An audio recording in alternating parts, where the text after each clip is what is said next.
സ്ത്രീകളെ ഏറ്റവും കൂടുതൽ താറടിക്കുന്നത് ഇടതുപക്ഷമാണെന്നേ ഞാൻ പറയൂ. ഏറ്റവും ലേറ്റസ്റ്റായിട്ട് പത്തനാപുരത്ത് ഉണ്ടായ ഒരു മന്ത്രിയുടെ ഭാര്യ പരാതി പറഞ്ഞപ്പം സ്ത്രീകളെ കരുതുന്ന ആൾക്കാരാണെങ്കിൽ അത് സെറ്റിലാക്കുമോ?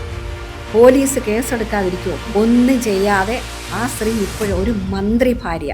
ഇന്നിപ്പോൾ നമ്മൾ വിവാദത്തിൽ ഒരുപാട് കേൾക്കുന്നുണ്ട് ഗണേഷ് സാറിനെ കുറിച്ചുള്ള കാര്യങ്ങൾ. ഇത്തരം ആൾക്കാർ സമൂഹത്തിന് ശരിയാവില്ല, ഒരിക്കലും ഒരു മാതൃകയല്ല. അപ്പം തന്നെ 5000 പ്രണയങ്ങൾ ഉണ്ടാകുമെന്നൊക്കെ അങ്ങ് വിളിച്ചു പറയല്ലേ.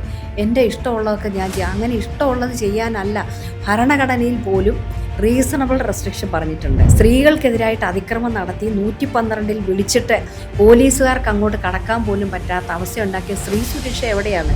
ആ പ്രസ്ഥാനത്തിൻ്റെ അപജയമാണത് കാണിക്കുന്നത്. മൂല്യച്യുതി, ഏകാധിപത്യം, പറയുന്നത് കേട്ടോണം, അടിമകളായിട്ടിരുന്നോണം.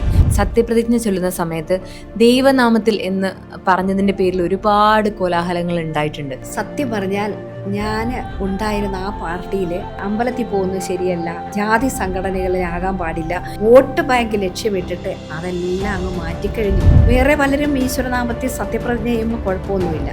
അപ്പോൾ ആളിനോട് വ്യത്യാസം. ഇതൊക്കെ സന്ദർഭത്തിനനുസരിച്ച് വെറുതെ ഒരു ഷോ മാത്രമേ ഉള്ളൂ എന്നാണ് എനിക്ക് പറയാൻ. ഒതുക്കുക, സൈഡ് ലൈൻ ചെയ്തു പൊതുമണ്ഡലത്തിലേക്ക് പൊതുജനങ്ങളുമായിട്ട് ഇടപെടേണ്ട, സംഘടന മാത്രം നോക്കിയാൽ മതി എന്നുള്ളത് വല്ലാത്ത ക്രൂരമായ ഒരു അവഗണനയല്ല. അതാണ് സംഭവിച്ചത്. അതുകൊണ്ടാണ് പൂർണ്ണമായിട്ടും പാർട്ടി വിട്ടത്.